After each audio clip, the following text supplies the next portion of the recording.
Assalamualaikum warahmatullahi wabarakatuh. Di sini kami dari kelompok 6 ingin menjelaskan tentang materi balance scorecard pada sektor publik. Yuk teman-teman, mari kita kenalan dan pelajari materinya. Jangan lupa dicatat ya. Halo teman-teman, saya Asa Jayanti. Di sini saya akan bahas tentang apa sih balance scorecard itu sendiri. Sebelum kita bahas tentang balance scorecard pada sektor publik, di sini balance scorecard sendiri itu adalah metode pengukuran hasil kerja pada sebuah perusahaan. Awal mulanya ini kan berasal dari Amerika. Di Indonesia ini belum banyak perusahaan yang menggunakan metode ini. Biasanya yang menggunakan metode ini adalah perusahaan-perusahaan besar, skala besar, seperti PT Unilever, PT Antam, dan PT lain. Dalam balance scorecard ini terdapat 4 perspektif yang menjadi bahan acuan mereka dalam penilaiannya. Yang pertama ini ada perspektif keuangan. Yang kedua ada namanya perspektif pelanggan. Yang ketiga ada namanya perspektif proses bisnis internal. Yang terakhir ada perspektif pertumbuhan dan pembangunan. Assalamualaikum warahmatullahi wabarakatuh. Saya Sari Septianingsih ingin menjelaskan tentang sektor publik. Pengertian sektor publik. Dari sudut pandang ilmu ekonomi, sektor publik sering didefinisikan sebagai suatu entitas yang aktivitasnya berhubungan dengan penyediaan barang dan jasa untuk memenuhi kebutuhan dan hak publik. Sektor publik merupakan organisasi yang kompleks dan heterogen. Kompleksitas sektor publik tersebut menyebabkan kebutuhan informasi untuk perencanaan dan pengendalian manajemen lebih bervariasi. Demikian juga bagi stakeholder sektor publik. Mereka membutuhkan informasi yang lebih bervariasi, handal, dan relevan untuk pengambilan keputusan. Organisasi sektor publik berhubungan langsung dengan penyediaan service and goods untuk memenuhi keinginan dan kebutuhan masyarakat. Dalam hal ini, masyarakat merupakan pelanggan yang harus dilayani dengan baik, sehingga dalam rangka memenuhi customer, sangat perlu ditanamkan pola pikir atau mindset terhadap para pengelola organisasi layanan publik tentang bagaimana meningkatkan kepuasan pelanggan atau masyarakat. Peningkatan income tanpa diimbangi dengan kepuasan masyarakat belum menunjukkan keberhasilan organisasi publik seperti ini. Kinerja organisasi publik harus dilihat secara luas dengan mengidentifikasikan keberhasilan organisasi tersebut dengan memenuhi kebutuhan masyarakat. Assalamualaikum warahmatullahi wabarakatuh. Saya Rahman Agustin ingin menjelaskan tentang karakteristik BSC di sektor publik. Yang pertama itu ada pure non-profit organization, yaitu sebuah organisasi yang menjual atau menyediakan barang atau jasa dengan tujuan meningkatkan kesejahteraan masyarakat.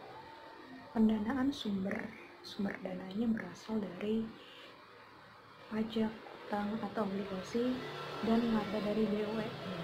Yang kedua itu ada quasi non-profit organization, merupakan organisasi yang menyediakan barang atau jasa untuk meningkatkan kesejahteraan masyarakat dan mendapatkan keuntungan. Sumber pendanaannya berasal dari investor pemerintah. Assalamualaikum warahmatullahi wabarakatuh. Perkenalkan, nama saya Dini Pratiwi. Di sini saya akan menjelaskan tentang proses implementasi balance scorecard atau BSC.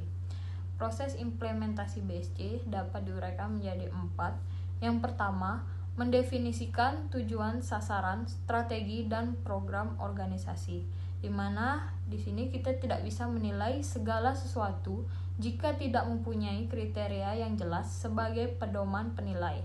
Demikian juga jika hendak menilai kinerja organisasi harus mempunyai kriteria yang jelas. Kriteria ini adalah indikator pencapaian tujuan, sasaran, strategi, dan program. Dengan demikian, langkah pertama pengukuran kinerja dengan BSC adalah pendefinisian tujuan, sasaran, strategi, dan program sebagai dasar menentukan indikator pengukuran.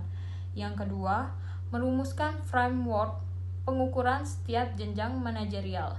Dalam tahap ini, dirumuskan area pengukuran kinerja secara bertingkat dengan berpedoman pada struktur organisasi yang ada untuk diarahkan pada pencapaian tujuan dengan tingkat kedalaman yang berbeda-beda. Selain itu juga dirumuskan pengukuran kinerja untuk setiap individu, tim, dan kelompok organisasi. Yang ketiga, mengintegrasikan pengukuran ke dalam sistem manajemen. Pengukuran ke dalam sistem manajemen. Sistem pengukuran kinerja yang telah dirumuskan merupakan subsistem manajemen organisasi. Oleh karena itu, sistem pengukuran kinerja harus diintegrasikan ke dalam sistem manajemen baik formal maupun non-formal organisasi. Sistem pengukuran kinerja merupakan bagian dari perencanaan, pengorganisasian, pengkoordinasian, motivasi, dan pengendalian yang ditetapkan organisasi. Yang keempat, monitoring sistem pengukuran kinerja implementasi. Sistem pengukuran kinerja yang harus selalu dimonitor karena organisasi selalu menghadapi lingkungan yang dinamis. Kondisi pada saat sistem didesain sangat mungkin tidak relevan lagi akibat perubahan lingkungan. Oleh karena itu, perlu dilakukan monitoring terhadap ukuran yang telah ditetapkan. Assalamualaikum warahmatullahi wabarakatuh. Perkenalkan, nama saya Riki Rawan, saya dari kelompok 6. Di sini saya ingin menjelaskan tujuan balance scorecard. Balance scorecard adalah sistem pertama kali yang dikenalkan sebagai alat untuk menilai kinerja pada perusahaan komersial. Namun, sebetulnya pemanfaatan BSC ini bisa oleh semua jenis organisasi. BSC perlu diadaptasikan sehingga menghasilkan pengukuran yang sesuai dengan tujuan utama organisasi. Pada organisasi komersial, model BSC sebagaimana dirumuskan Norton dan Kaplan menempatkan perspektif finansial di atas ketiga perspektif lainnya. Hal ini berarti bahwa semua komponen kinerja dan finansial dilakukan dalam rangka mengoptimalkan kinerja finansial. Misalnya profit dan return of investment atau yang disebut ROI. Model seperti ini sangat beralasan karena memang tujuan utama organisasi adalah memaksimalkan laba. Sekian penjelasan dari saya. Wassalamualaikum warahmatullahi wabarakatuh. Perkenalkan, nama saya Nisa Fitri. Saya akan melanjutkan pembahasan sebelumnya mengenai balance scorecard. Kali ini saya akan membahas mengenai risk scoring balance scorecard. Risk scoring balance scorecard dapat digunakan sebagai salah satu alternatif model dalam pengukuran kinerja pada perusahaan. Perspektif keuangan, outcome, proses internal, inovasi, serta pembelajaran merupakan salah satu dimensi dari critical success factor. Scoring balance scorecard antar critical success factor untuk berkolaborasi untuk sama-sama menuju target kerja, yaitu outcome.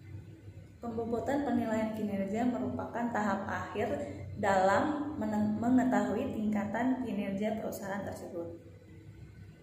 Itulah sedikit penjelasan dari saya mengenai risk scoring balance scorecard. Saya ucapkan terima kasih.